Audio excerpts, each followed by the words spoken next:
నమస్తే. ఇన్నాళ్ళు నన్ను సపోర్ట్ చేస్తూ, ఎంకరేజ్ చేస్తూ మీ ప్రేమను నాకు అందిస్తున్న ప్రతి ఒక్కరికి కృతజ్ఞతలు.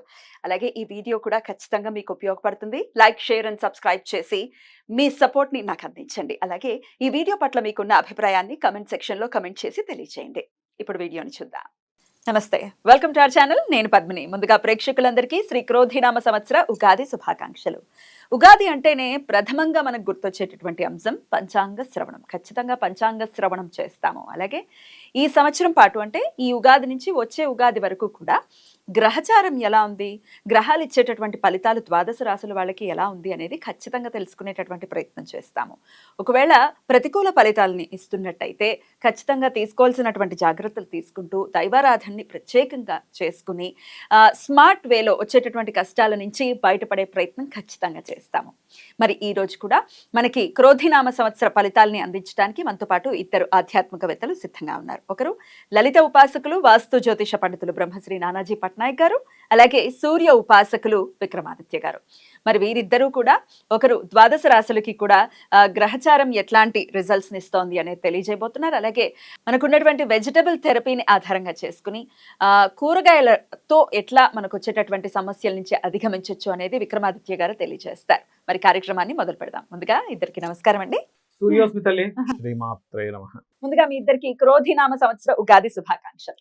మన ప్రేక్షకులందరికీ కూడా క్రోధినామ ఉగాది శుభాకాంక్షలు. అయితే ఈ సంవత్సరం క్రోధినామ సంవత్సరం అయినందుకు ఎటువంటి బ్యాడ్ ఎఫెక్ట్స్ కలగకుండా ఉండాలి, అందరికీ శుభం కలగాలని మనస్ఫూర్తి కోరుకుంటున్నాను. మీ విషెస్ కూడా సౌర కుటుంబ సభ్యులందరికీ కూడా క్రోధినామ సంవత్సర ఉగాది శుభాకాంక్షలు. అందరూ కూడా ఆయురారోగ్యాలతో అష్టైశ్వర్యాలతో సూర్యనారాయణమూర్తి పరిపూర్ణమైనటువంటి అనుగ్రహంతో హాయిగా ఆనందంగా జీవించాలని మనస్ఫూర్తిగా కోరుకుంటూ, అంటే ఇక్కడ క్రోధినామ సంవత్సరం అంటే తన కోపమే తన శత్రువు కాబట్టి అందరం కూడా దాన్ని అదుపులో ఉంచుకోగలిగితే ఈ సంవత్సరం అందరికీ శుభదాయకంగా అవుతుందని మనసా వాచా కర్మేణ ఆశిస్తున్నాను.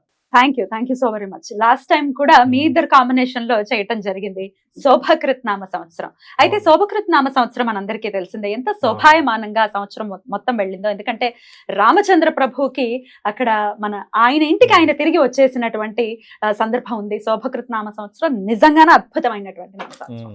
అయితే ఈ పేరు చూస్తే ఒకంత వెన్నులో నుంచి ఒక వణుకు పుడుతోందా అని అనిపిస్తోంది. ఎందుకంటే ఈ క్రోధం ఉండకూడదనే కదా, క్రోధాన్ని ఖచ్చితంగా జయించాలి కదా. మరి ఇదేమన్నా ఈ సంవత్సరం ఆ నామానికి ఏమైనా సార్థకత ఏమైనా చేసుకుంటుందా sir? What is your opinion? ఖచ్చితంగా. ఎందుకంటే మనం జనవరిలో న్యూ ఇయర్ ఫలితాలు చెప్పేటప్పుడే ఫిబ్రవరి నుంచి ఇక్కడ మనం ప్లానటరీ పొజిషన్స్ కూడా వేసింది. అందుకే ఈ కుజుడు అంటే గొడవలకు కారకుడు, రవి అంటే అధికారానికి కారకుడు, వీళ్ళిద్దరికీ శత్రుగ్రహాలు అంటారు వీటిని. అంటే వీళ్ళిద్దరు నిజంగా శత్రువులను కాదు, different energies, fiery energy, cold energy. రెండు దగ్గర ఉంటే ఎలా ఉంటుంది? ఇప్పుడు చూడండి, మనం ఏదైనా పెనం మీద వాటర్ వేసాము, చిర్రమంటుంది. అలా ఈ డిఫరెంట్ ఎనర్జీస్ కలయిక వల్ల ప్రకృతిలోని లోకాల్లో అంటే భూమి మీద నివసించేటువంటి జంతువుల మీద కావచ్చు, లేకపోతే మనుషుల మీద కావచ్చు, అధికారుల మీద కావచ్చు, దాని ప్రభావం ఉంటుందనే భావనతోనే ఏమండి ఇక్కడికి ఇది ఫిబ్రవరిలో ఎంటర్ అవుతుంది. ఫిబ్రవరి, మార్చ్, ఏప్రిల్ ఈ కాంబినేషన్ మే వరకు ఉంటాయి ఈ కాంబినేషన్స్. కాబట్టి ఫిబ్రవరి నుంచి గొడవలు అని చెప్పుకున్నాం, చాలా గొడవలు జరుగుతున్నాయి.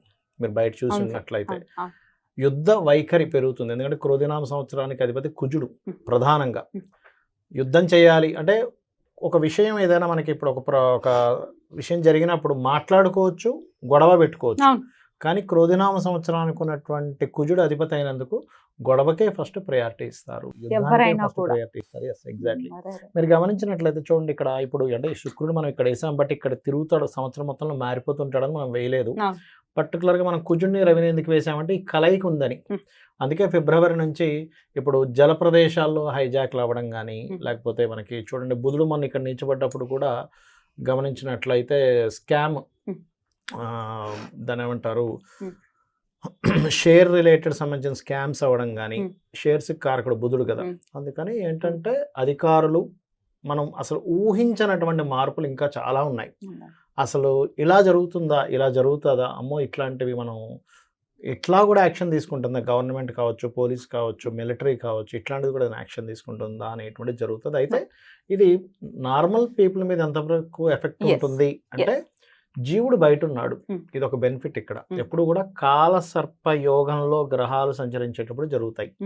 అయితే ఇందులో యాజ్ పర్ నాడీ ఆస్ట్రాలజీ పరంగా జీవుడు అంటారు గురువుని.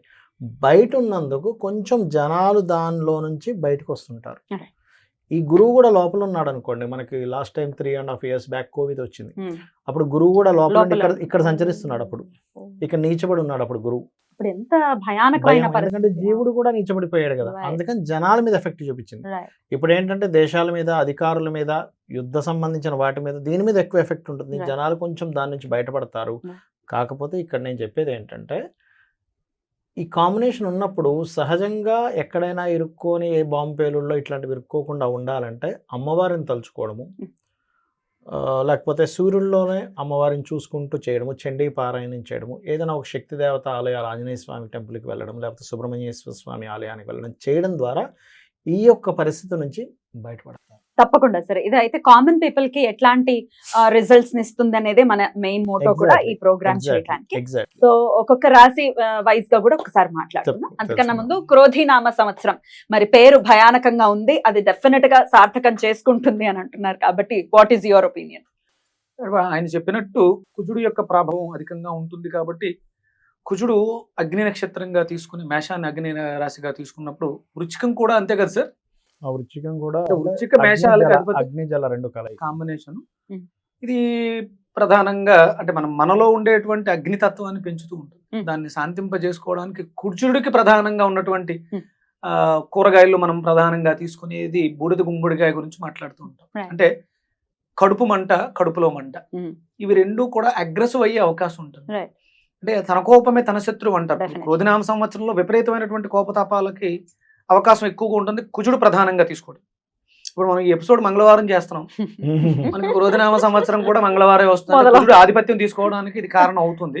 అంటే సిమ్టమ్స్ నేచర్ మనకి చెప్తుంది, కొంచెం జాగ్రత్తగా ఉండండి. అంటే ఇప్పుడు మనం ఆ అగ్నిని తట్టుకోవాలంటే వరుణ దేవుడిని ఆశ్రయించాలి, అంటే చల్లదనాన్ని మనకి తీసుకోవాలి. అందులో గుమ్మడికాయ, బూడిద గుమ్మడికాయకు ఉన్నటువంటి తత్వం అగ్నితత్వం అయినా అది ఉష్ణైన శీతలం అంటారు. వేడితో సమింపై ఆవిరై వర్షంగా కురుస్తుంది. అందుకని ఇక్కడ మనం బూడిద గుమ్మడికాయని, బీరకాయ అంటే మనకి డయాబెటీస్ వ్యాధి పెరిగే అవకాశం ఎక్కువ ఉంది. అలాగే గ్యాస్ట్రిక్ ఎసిడిటీ సమస్యలు విపరీతంగా ఇబ్బంది పెట్టే పరిస్థితుల్లోనే ఆ గొడవ తత్వం వల్ల, అరవటం వల్ల, ఇప్పుడు మీరు ఒక పెద్ద గొడవ జరిగింది, ఆ గొడవ అయిపోయిన వెంటనే మనం భోజనానికి కూర్చుంటే ఆకలేదు, చచ్చిపోతుంది కదా, ఆకలి చచ్చిపోతుంది. అన్ని ఫీలింగ్స్ చచ్చిపోయి ఉంటాయి. అందుకని ఏంటంటే సందర్భానుసారం మనం గుర్తించాల్సింది అవసరం ఎంత ఉంది అని గుర్తించుకోవాలి. ఎక్కువగా ఈ సంవత్సరం అంతా కూడా బూడిద గుమ్మడి. మరి క్రోధినామ సంవత్సరం సింహరాశి వారికి ఎలా ఉందో ఇప్పుడు చూద్దాం సార్, చెప్తారా? ఆదాయము వ్యయము చూసుకుంటే 2-14, అంటే 2 ఆదాయం అయితే 14 వ్యయంగా చూపిస్తుంది. అంటే దీని అర్థం ఏమిటి? ఇది ఒక క్యాల్కులేషన్. మన పర్సనల్ చార్ట్లో ఉండే ధనయోగాన్ని బట్టి యోగం ఉంటుంది. ఇక్కడ నువ్వు బ్యాలెన్స్డ్గా ఖర్చు పెట్టుకో అని చెప్పడం, అదొకటి అర్థం చేసుకోవాలి. సో ఆ రాజపూజ్య అవమానం 2-2గా ఉంది. అయితే ఇక్కడ మరి ఈ సింహం వారికి ఖర్చు తగ్గాలి అంటే ఏం చేయాలి? మినుములు దానంగా ఇవ్వడం. 2వ స్థానంలో కేతు ఉన్నాడు కదా, రావాల్సిన డబ్బులు కట్ అవుతూ కొంచెం కొంచెంగా వస్తూ ఉంటాయి. అందుకని గణపతిని ఆరాధించడం అంటే కేవలం ఏదో ఫోటో పెట్టుకొని చేయడం కాకుండా ఎవ్రీ రూపీ వచ్చినప్పుడు స్వామి నీ వల్లే వచ్చింది గ్రాటిట్యూడ్తో అలా గనక చేయగలిగితే గణపతి అంటే ఈ కేతు యాక్సెప్ట్ చేస్తాడు మీకు, అంటే కేతు రిలీజ్ చేస్తాడు మీకు ఆపకుండా గణపతిని ఆరాధిస్తే గనక. ఆ రకంగా వీరికి ధనం సంబంధించినటువంటి ఇది బాగా పెరగాలంటే కేతుగ్రహం దగ్గర దీపారాధన చేయడము, గణపతి అష్టోత్తరాలు చదువుకోవడం ఇవి కనుక చేసినట్లయితే చాలా బాగుంటుంది. ఇక రాజ్యపూజ్యం పెరగాలి అని అనుకున్నట్లయితే దక్షిణామూర్తి స్తోత్ర పఠనం, ఎందుకంటే దశమంలో గురువు వస్తున్నాడు ఎలాగో. So 8th lord is in 10th, కాబట్టి దక్షిణామూర్తి, జయ గురుదత్త, శ్రీ గురుదత్త అనే నామస్మరణ ఇవి బ్రహ్మాండంగా పనికొస్తాయి. ఇక డూసు డోంట్స్లోకి కనుక వెళ్ళినట్లయితే మనం ఇక్కడ పర్టికులర్గా ఎవరికైనా మనీ ఇచ్చేటువంటివి, ఎందుకంటే 2లో కేతువు కదా, అలాగే కుటుంబ సభ్యుల మధ్యన ఏదో తెలియని చిన్న డిస్టర్బెన్సెస్, మనీ రిలేటెడ్ సంబంధించిన ఇష్యూస్, ఈ విషయాల్లో పర్టికులర్గా జాగ్రత్తగా ఉండాలి. అలాగే పార్ట్నర్స్ని ఎంపిక చేసుకునేటప్పుడు 7th house సాటర్న్ కాబట్టి పార్ట్నర్స్ని ఎంపిక చేసుకునేటప్పుడు కొంచెం మనం ఎటువంటి పార్ట్నర్స్ని ఎంపిక చేసుకుంటున్నాము ఏమిటి ఈజ్ మోస్ట్ ఇంపార్టెంట్. ఆ జాగ్రత్త కనుక మనం తీసుకోగలిగితే, ఆ జాగ్రత్త పడగలిగితే ఈ సింహరాశి వారికి సింహ లగ్నం అని రాశి వారికి ఇవి పర్టికులర్గా చూసుకోవాలి. మరి కలిసి వచ్చేది ఏమిటి? వీళ్ళు ఈ సంవత్సరం ఇన్వెస్ట్మెంట్స్ కనుక చేస్తే భూమి మీద, ప్రధానంగా భూమి మీద కానీ ఏదైనా కొత్త విద్య నేర్చుకునేటువంటి అంశం మీద కానీ వీళ్ళు కనుక ఇన్వెస్ట్మెంట్ చేస్తే బ్రహ్మాండంగా కలిసి వస్తుంది. బికాజ్ ఆఫ్ ఇక్కడ ఈ గురువు యొక్క దృష్టి 4వ స్థానం మీద ఉంటుంది. ఇది సహజంగానే భూ సంబంధించిన రాశిది, వృశ్చిక రాశి అనేటువంటిది. అందుకే ఈ రాశి బాగుంది అనుకోండి ఎవరికైనా ఖచ్చితంగా భూములు బాగుంటాయి వాళ్ళకి. సో గురువు దృష్టి ఎప్పుడైతే దాని మీద పడుతుందో ఈ పంచమాధిపతి, అష్టమాధిపతి అయినప్పటికీ పంచమాధిపతి కూడా అవుతుంది కాబట్టి ఆ గురువు యొక్క రాశిలో రాహు ఉన్నాడు కాబట్టి ఇక్కడే కాకుండా వీళ్ళు విదేశాల్లో కూడా భూములు కొనుగోలు చేయడము, విదేశాలకు వెళ్ళి చదువుకోవడము, కొత్త విద్యలు నేర్చుకోవడం, ఇట్లాంటి వాటన్నిటికీ కూడా ఏమాత్రం అవకాశం వచ్చినా వదులుకోకూడదు వీళ్ళు సింహరాశి వారు. ఇక మిగతా అంశాలు కనుక చూసుకుంటే ఈ సంవత్సరం వీళ్ళు ఇందాక నేను చెప్పినట్టుగా భూమి, విద్యా సంబంధించిన విషయంలో చాలా బాగుంది ఈ సంవత్సరం. అయితే ఈ కేతు 2లో ఉన్నందుకు ఉదయం నిద్ర లేచిన వెంటనే ఒకసారి కేతువుని స్మరించుకోవడము, మరీ మనీ ఎక్కడైనా మాటిమాటికి ఆగుతుంది అనుకున్నప్పుడు పర్టికులర్గా కామేశ్వర ముఖాలోక కల్పిత శ్రీ గణేశ్వర అనే నామస్మరణగా చేసుకున్నట్లయితే ఇక్కడ 3 రకాలు ఎలాగ ఈశ్వరుణ్ణి, అమ్మవారిని మరియు గణపతిని తలుచుకుంటాడు. ఇది ఒకటి. అండ్ అట్లాగే సంతాన సంబంధించినటువంటి విషయాలు కనుక చూసుకున్నట్లయితే కాస్త సంతానం దూరంగా వెళ్ళడం, ఏది ఉన్న ప్రదేశం నుంచి వాళ్ళని హాస్టల్స్లో వేయడం, ఇట్లాంటివి బలంగా చూపిస్తుంది వీరికి. చూసుకున్నట్లయితే ఇక్కడ 7వ స్థానంలో శాటర్న్ ఉన్నాడు కాబట్టి కొంచెం వివాహ సంబంధాలు కుదుర్చుకునే విషయంలో కొంచెం ఆలస్యం అవుతూ ఉంటాయి.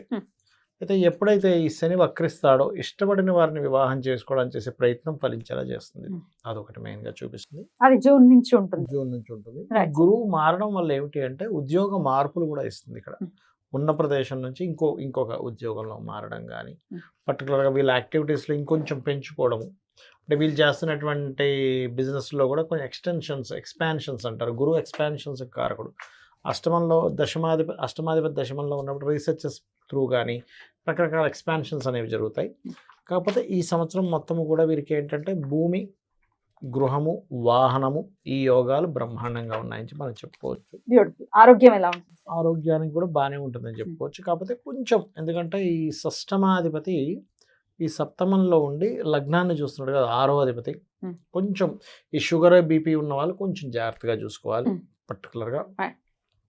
అండ్ అలాగే ఇంకొకటి ఏంటంటే ఇక్కడ ఈ అష్టమ రాహు ఏర్పడినందుకు కొంచెం వాహనం మీద వెళ్ళేటప్పుడు కొద్దిగా స్లోగా వెళ్తూ ఉండాలి, ఎక్కువ ఫాస్ట్గా వెళ్ళకుండా కొంచెం ఆ జాగ్రత్త కనుక తీసుకున్నట్లయితే ఖచ్చితంగా బాగుంటుందని చెప్పుకోవచ్చు. ఇక్కడ ఏమిటంటే మెయిన్గా ఎవరికైనా దృష్టి దోషం ఉన్నా, ఎందుకంటే 2లో కేతువు కదా, అదొక్కటి చూసుకోవాలి. అంటే దృష్టి దోషం అంటే కంటికి సంబంధించిన దోషం ఏదైనా ఉంటే కొంచెం చూసుకుంటే సరిపోతుంది. ఎందుకంటే ఈ సంవత్సరం ప్రారంభం అవ్వకముందే ఈ రవి అంటే రాస్యాధిపతి రవి శని రాహువుల్ని క్రాస్ చేసుకుని వెళ్ళాడు.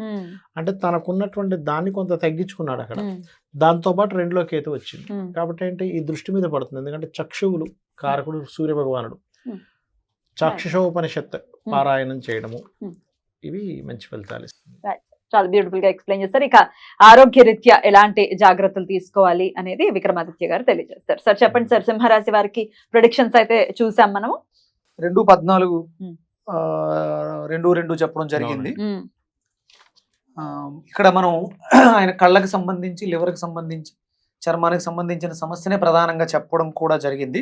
అంటే ద్వితీయ స్థానంలో కేతు, వాక్కు స్థానంలో, కుటుంబ స్థానంలో కేతు అనేది తన ప్రభావాన్ని ఎక్కువగా చూపిస్తుంది కాబట్టి ఆయన చెప్పేవన్నీ మనకి అక్కడ ప్రధానంగా కనిపిస్తుంది. ద్వితీయ స్థానంలో వాక్కు స్థానంలో కేతు ఉండడం లివర్ మీద ప్రభావాన్ని చూపించడం తెలుస్తుంది. అది సహజంగానే అంటే అందరికీ కూడా DNA సిస్టమ్ సంబంధించి మాంసానికి సంబంధించినటువంటి కారకత్వాన్ని మనం పంచమాన్ని తీసుకోవడం జరిగింది. వెజిటబుల్ థెరపీలు ఇక్కడ ప్రధానంగా మనం మంచి గుమ్మడికాయని ప్రధానంగా తీసుకుంటాం. సూర్యశక్తికి మనకు వచ్చేటువంటి ఇబ్బందుల్లో ఆయన కుంభస్థానంలో కూడా ఇబ్బందిని చెప్పడం జరిగింది. 2, 3, 4, 5, 6, 7 సప్తమాధిపతితో ఇబ్బంది, భార్యాభర్తల మధ్య డిహైడ్రేషన్, ఒక తెలియని ఇబ్బంది, వాళ్ళలో ఉన్నటువంటి ప్రేమ ఆవిరైపోవడం, లేకపోతే బంధుత్వాల మధ్య ఈ ఇబ్బంది వచ్చే అవకాశం. కాబట్టి మంచి గుమ్మడికాయని, బెండకాయల్ని విరివిగా వాడుకోవడం, మంచి గుమ్మడికాయ జ్యూస్ తీసుకోవడం ఒకటి ప్రధానంగా. దాంతోపాటు లివర్కి సంబంధించిన చెప్పారు, కళ్ళకి సంబంధించి సమస్యలు చెప్పారు కాబట్టి దొండకాయ, నిమ్మకాయ, గోరుచిక్కుళ్ళు Hmm. దృష్టి లోపాల నుంచి బయటపడడానికి, మెటబాలిజాన్ని మార్చుకోవడానికి అవకాశం ఏర్పడుతుంది. Hmm. ఇది ప్రధానంగా తీసుకోవాల్సినటువంటి జాగ్రత్తలు వెజిటబుల్ థెరపీలో. ఎట్లా తీసుకోవాలి సార్? జ్యూస్ లో ఒక్కసారి చెప్పండి. ఆ, 2-3 కాంబినేషన్స్ ఉన్నాయి కదా. అలాగే Hmm. దొండకాయని Hmm. ఇప్పుడు ఆయన చెప్పినట్టు మనం దేన్నైతే ఇస్తామో దాన్ని పొందుతాం. మనకి ఇబ్బంది ఉంది, మనతో పాటు ఇబ్బందులు ఉన్న వాళ్ళకి దీన్ని ఇప్పుడు ఎలాగో జ్యూస్ చేయాలి, కొంచెం ఎక్కువ చేసి దీన్ని అవతల వాడికి ఆరోగ్యం బాగుపడడానికి మన ఇంటికి వస్తే టీ ఇచ్చామనుకోండి, Hmm. అది ఆరోగ్యాన్ని పాడు చేస్తుంది. పాడు. ఇది ఇవ్వడం వల్ల అంటే మనం దీన్ని కూడా ఒక ఆలంబనగా చేసుకుని దీన్ని దానం ఇవ్వడం ద్వారా అవతల వాడికి ఆరోగ్యాన్ని చేకూరుస్తాం కాబట్టి మన ఆరోగ్యం కూడా మెరుగుపడుతుంది. Right. ఈ జ్యూస్ మీరు తాగే జ్యూస్ మీరు వాళ్ళకి ఇవ్వడం అంటే మీకు దృష్టి లోపాన్ని తగ్గిస్తుంది. అవతల వాడికి లివర్కి సంబంధించి నరాలకు సంబంధించిన సమస్య ఉంటే దాన్ని కూడా తగ్గిస్తుంది. జ్యూస్ని ఇవ్వడం కానీ లేకపోతే గోరుచిక్కుళ్ళు, దొండకాయలు, నిమ్మకాయలు దానంగా ఇవ్వడంగా కూడా చేయడం ద్వారా వాళ్ళకి ఆరోగ్యాన్ని చేకూర్చిన వాళ్ళు అవుతాం. ఆ సమస్యల నుంచి మనం బయటపడడానికి అవకాశం ఏర్పడుతుంది. బ్యూటిఫుల్. ఇక జ్యూసుల విషయానికి వస్తే 10 గోరుచిక్కుళ్ళు, 6 దొండకాయలు, 1 నిమ్మకాయ, 6 తమలపాకులు, 1 జ్యూస్. అలాగే బెండకాయని నీళ్ళల్లో కట్ చేసి నానబెట్టి అది ఉదయం 1 లీటర్ నీళ్ళు, ఒక 10 బెండకాయలు చిన్న చిన్న ముక్కల కింద కట్ చేసి వదిలేసి మధ్యాహ్నం వరకు ఆ మంచి నీటిని తీసుకోవడం ద్వారా వాళ్ళ మధ్య ఏదైతే డిహైడ్రేషన్ ఉందో అది తగ్గుతుంది. షుగర్ వల్ల ఇప్పటి వరకు డయాబెటీస్ ఏవైతే ఆర్గాన్స్ డ్యామేజ్ అని వాటిలన్నిటికీ కూడా ఆ శక్తి, శని భగవానుడి యొక్క శక్తి చేకూరడం ద్వారా ఆర్గాన్స్ అన్నీ కూడా బాగుంటాయి. Right.